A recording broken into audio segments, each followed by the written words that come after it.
All right, and so Jim and I have been hearing you say all day today pretty much that it's going to possibly get warmer. Yeah, we're definitely going to see some warmer conditions starting off tomorrow. We've had a little bit of a break from the heat this weekend with the lower 90s instead of the upper 90s, but those will be back eventually. Tomorrow we're going to see those temperatures around 95, 96 degrees in the afternoon with isolated thunderstorms. So you'll definitely want to have your umbrella handy for the next couple of days. But by Wednesday and Thursday, we're going to see the nice dry conditions. We're expecting a lot of sunshine for the end of our next week, but we are also going to see a warming trend around that time.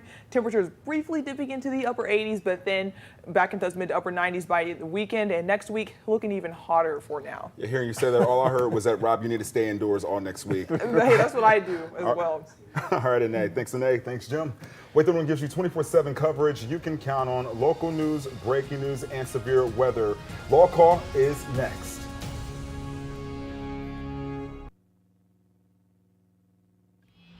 This is WAAY 31 Law Call. Good evening and welcome to WAAY 31 Law Call. I'm Sharon Doviet. Tonight we're taking your calls and questions all about injuries, particularly summertime injuries. Kids are out of school, they're out and active, vacationers are on the road, a lot of people traveling and in places they're not accustomed to being, more boats on the water. You just see a different kind of injury in the summertime, so we're taking your calls and questions on any kind of injuries, but especially summertime injuries. You can call in the 31 Law Call number 256-536-0077. You can call, but here's something new. You can also text to that same number. If you're a little shy of going on the air, you can text in your question. We'll have those questions tonight as well. You can also email your questions. You can email any kind of legal question any day of the week. You send it to lawcall@waytv.com, and when we get to a show that's on point, we'll pull some out. We will have some of your email questions with us tonight. Heath Brooks is here from Timberlake League and Brooks. Good to have you here. Good to be here on a hot night. On a hot night, going to be hotter. Summertime injuries, you guys do personal injury cases. Right. So that's a wide variety of things, including medical malpractice, car accidents. Summertime gives you a whole new crop of problems. That's right. I mean, you know, everybody's hot. They want to get out. They want to see what's going on. You know, you got boating accidents, you got pool accidents, you got people on vacation that get hurt in faraway places. It's a whole different, you know, every season of the year brings on different kinds of situations and different kinds of injuries. But summertime injuries certainly can be very, very bad. So if you've got questions, call in or text in. Maybe you got frustrated with neighbors and fireworks. Yeah. Maybe something got set on fire. Call in or text us and let us know. And getting us started tonight, we've got something we like to pull out a video, and you make the law call. So this is an actual, some video from a couple of years ago that saw national attention. You know, folks shooting off fireworks in the neighborhood, and watch what goes wrong. Fortunately, nobody was injured. Well, the vehicle over there is about to get injured. Whoa. When you look at something like this, what are you thinking about from a liability standpoint? So thank goodness nobody got injured. But from a liability standpoint, are you looking at who bought the fireworks? Are you looking at who lit the first fuse? Are you looking at who's hosting the event? What are you thinking when you're thinking responsibility? First thing I think about is a family reunion I had on Weiss Lake years and years ago. And the same thing happened, and we dived behind trees and jumped in the lake. But the thing about it is, fireworks are dangerous. Yes, they are. They are dangerous. And when somebody is negligent in setting them off, they can be responsible. Yeah. It's not necessarily who actually owns the fireworks, Okay. who provided the fireworks, unless there's a minor that is setting off the fireworks. And that's Okay. one thing in the state of Alabama. If you are going to purchase fireworks or you're going to set them off and you are under the age of 18 years old in Okay. Alabama as a rule, then you have to have an adult supervising you when you're setting those fireworks off. Doesn't look like that's the case there. And the other thing about fireworks is that as adults, we have this concept called assumption of the risk. We all know that fireworks are dangerous. So if somebody sets off a firework and it goes bad and it hits you and you're injured, then a lot of times the law says you may have assumed the risk.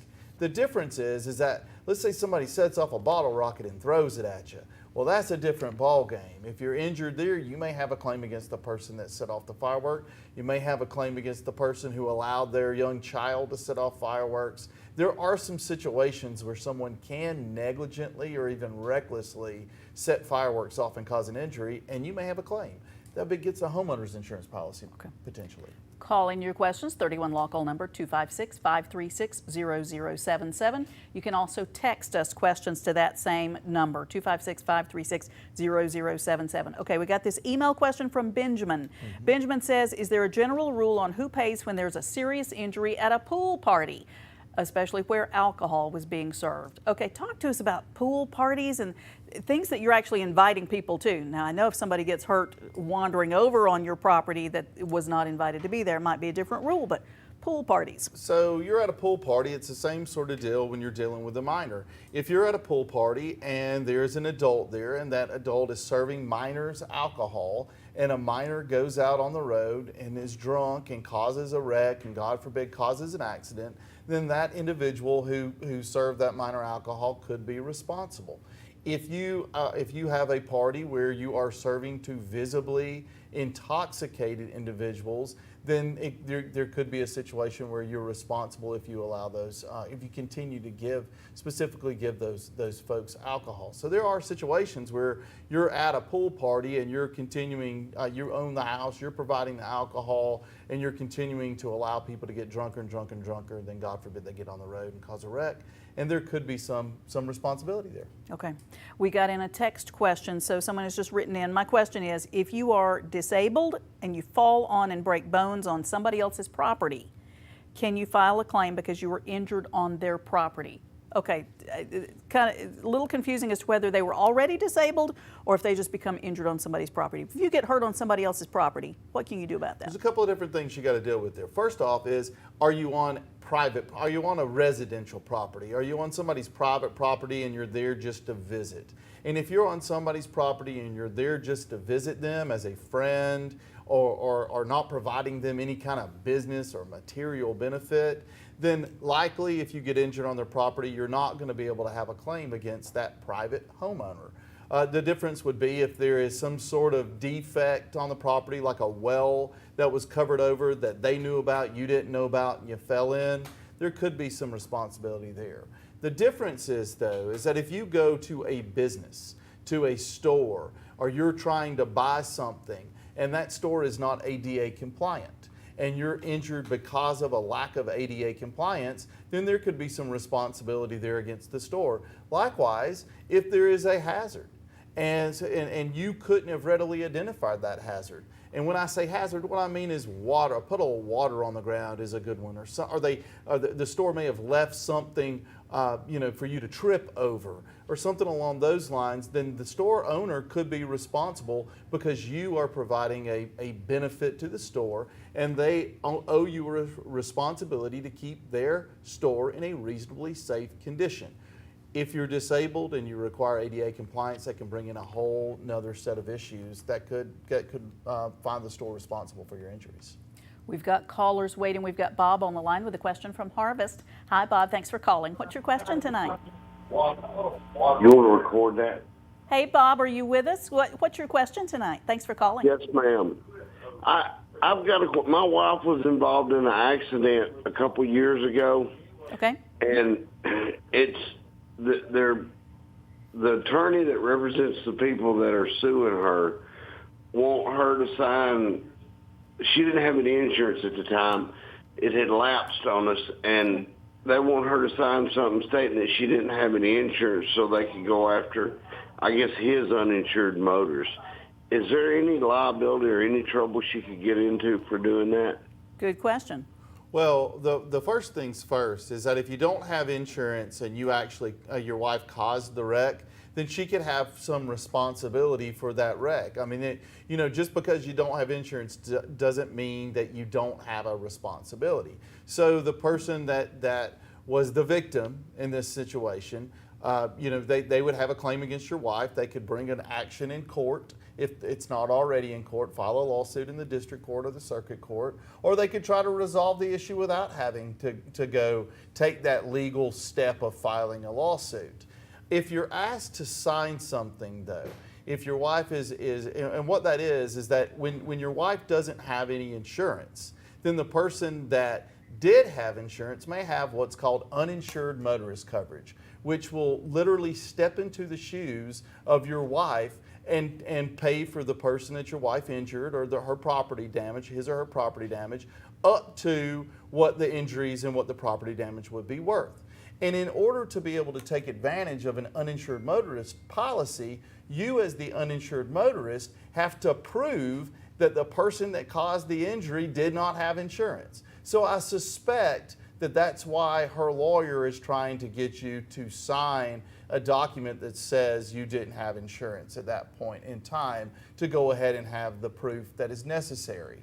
You know, I always say before you sign anything, you ought to have a lawyer take a look at it to make sure what you're signing is going to be okay. You're not going to have some responsibilities down the road. I don't know what document that they're requesting you to sign, but I would certainly have a lawyer read over it and make sure that there's no sort of hidden agenda and there's going to be no repercussions if you do sign it. A lot of times those types of documents are signed. If you sign this, we're not going to bring an action against you. So it functions as a settlement. It could be to her benefit, but I would certainly have a lawyer take a look at it. I think he was also saying that accident happened a couple of years ago, so Yeah. they might have run out of time on that, Yeah. right? 2 years in the state of Alabama. You got a time limit. You have to file an action in a court of law or settle a case within 2 years of you being injured. 1 year in Tennessee, Okay. but 2 years in the state of Alabama. We got a caller calling in. Liz had called in about borrowing a vehicle. She says she's visiting from out of state. She's borrowing a vehicle from family members while she's here.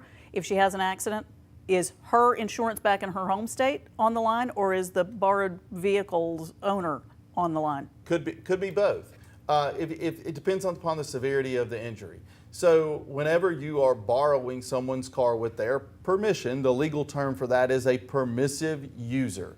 And that's allowed under Alabama law in most situations with most insurance policies. Sometimes policies of insurance will specifically exclude permissive users. So that's something that you would need to look at the automobile insurance policy.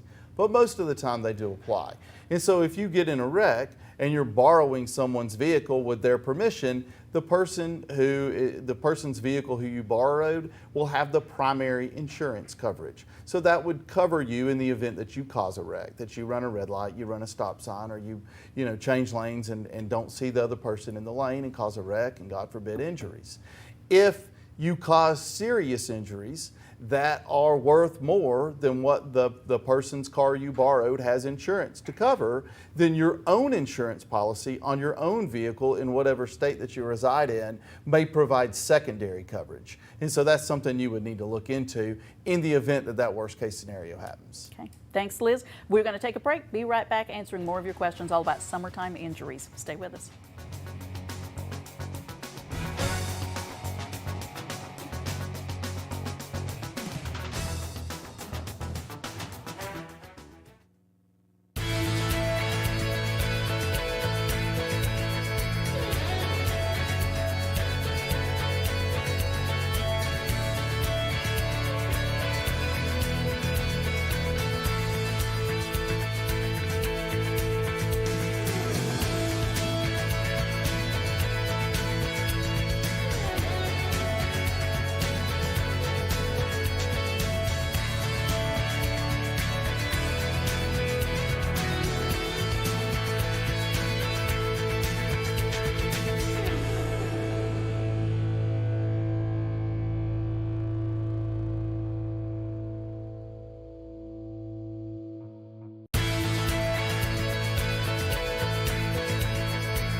watching WAAY 31 Law Call. Your rights, your calls, live. Presented by the Tennessee Valley's award-winning personal injury and wrongful death law firm, Timberlake, League and Brooks. Featuring the knowledge and experience of Attorney Michael Timberlake, Attorney Will League, Attorney Heath Brooks, Attorney William Maservi, and hosted by broadcaster and family law attorney Sharon Doviet. This is WAAY 31 Law Call. Welcome back to 31 Law Call. I'm Sharon Doviet. Tonight we're taking your calls and questions about injuries, particularly summertime injuries.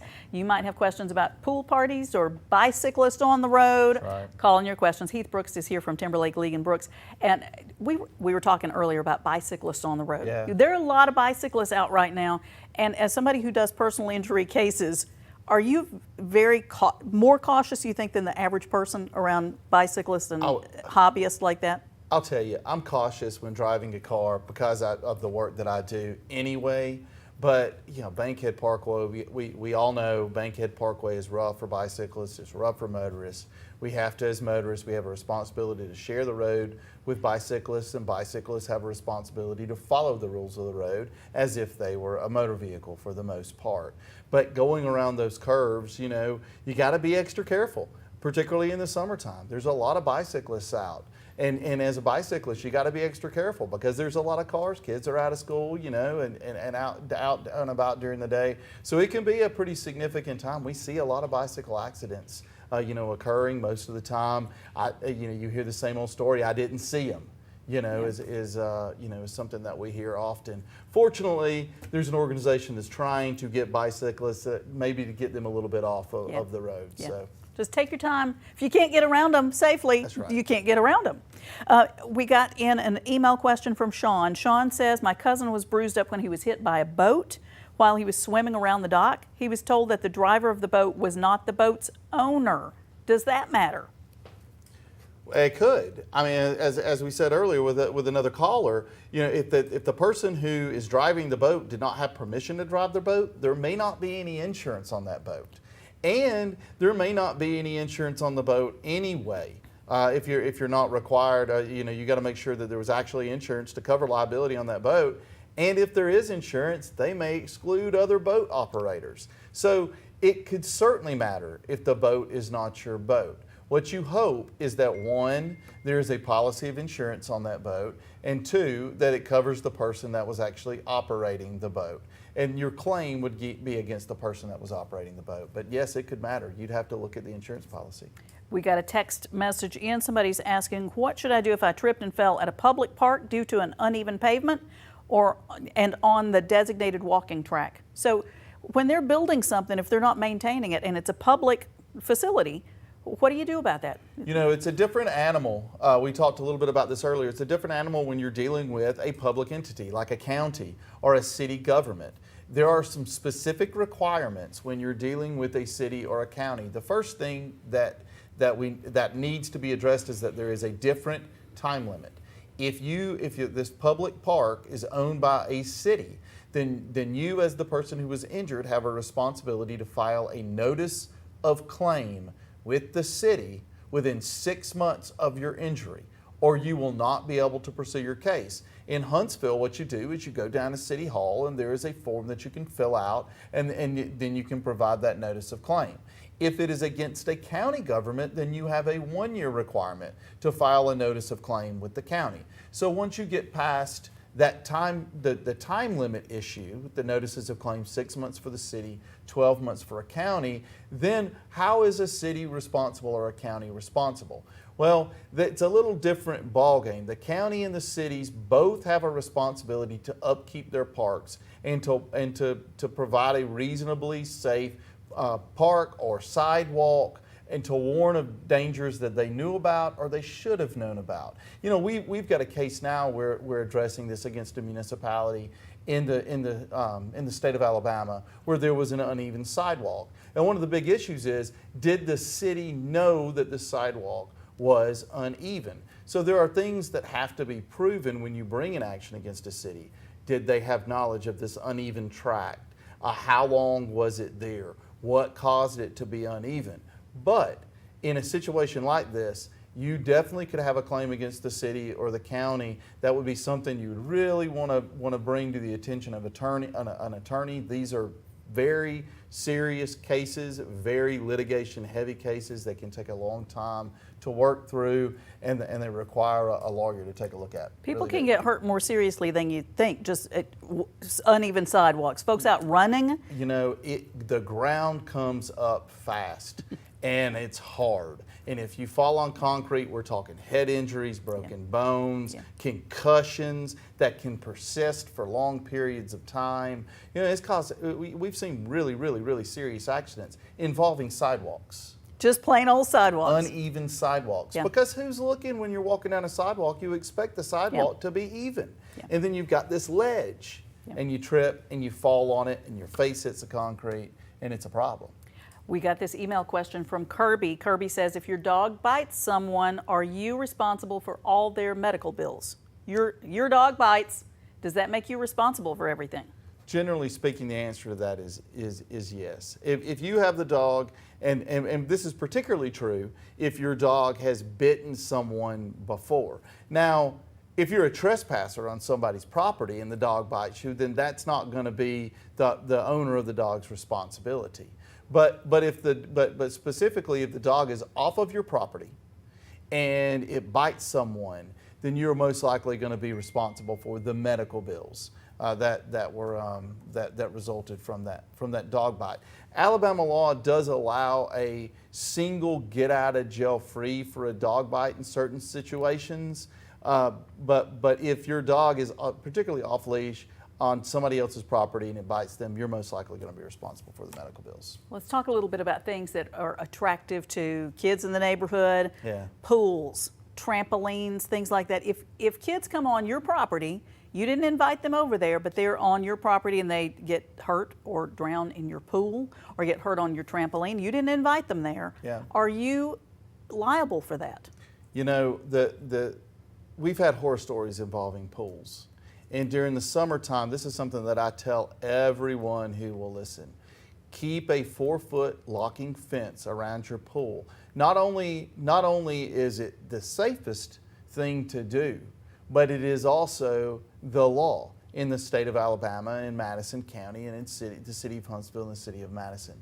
And the reason for that is because kids, and there's this old legal theory, the legal term is coming to a nuisance. And there's this old legal theory that if you have something that is fun for kids over on your property and they come and they get hurt, then you could potentially be responsible for the children getting hurt. But take the pool a little further, because what happens is a 2 or a 3-year-old, 20 seconds, 10 seconds, 5 seconds is all that it takes.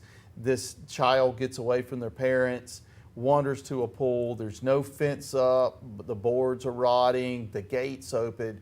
They go into a pool and then they drowned.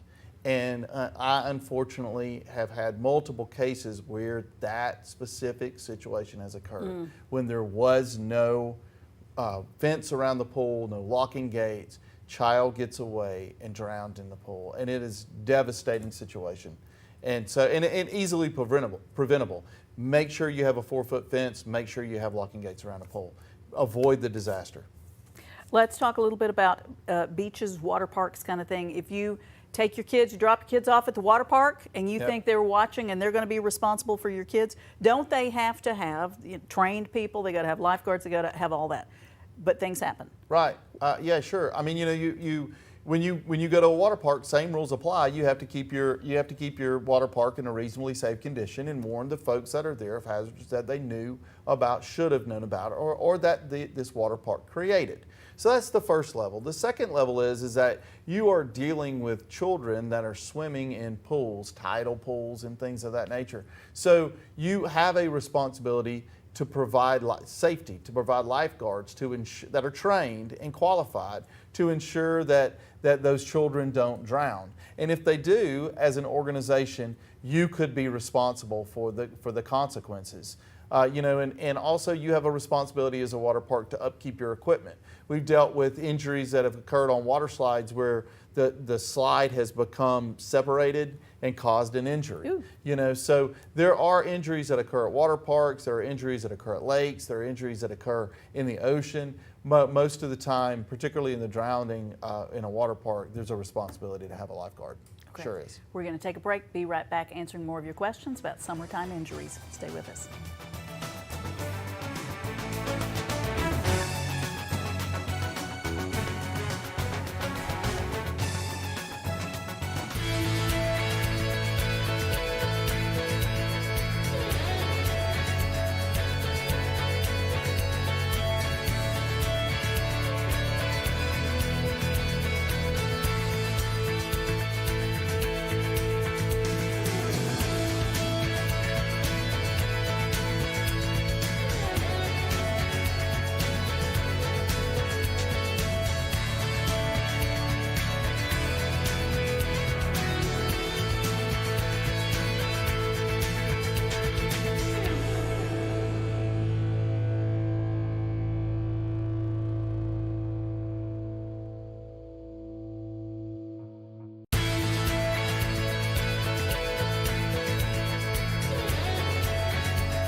If you didn't get your question, get in Tim Huntsville, 5770 or 800-804-2502. They are personal injury attorneys. So that's everything from the things we've been talking about, fireworks injuries, but also medical malpractice and regular old car accidents. Also check out the website law-injury.com. And if you like them on Facebook, you can learn more about the law that way. And Sharon does family law, that's divorces and child custody. She can be reached at 256-539-7337 or www.sharonfamilylaw.com. Thank you. Let's talk a little bit kids and signing releases. All these trampoline parks and water parks, they a lot of times will have the family sign a release. Kids signing releases?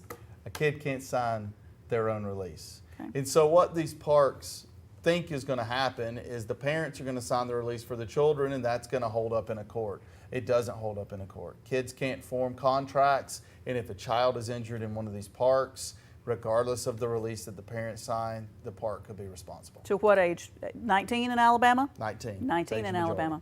Thanks for your questions. We'll see you next week. Have a great night.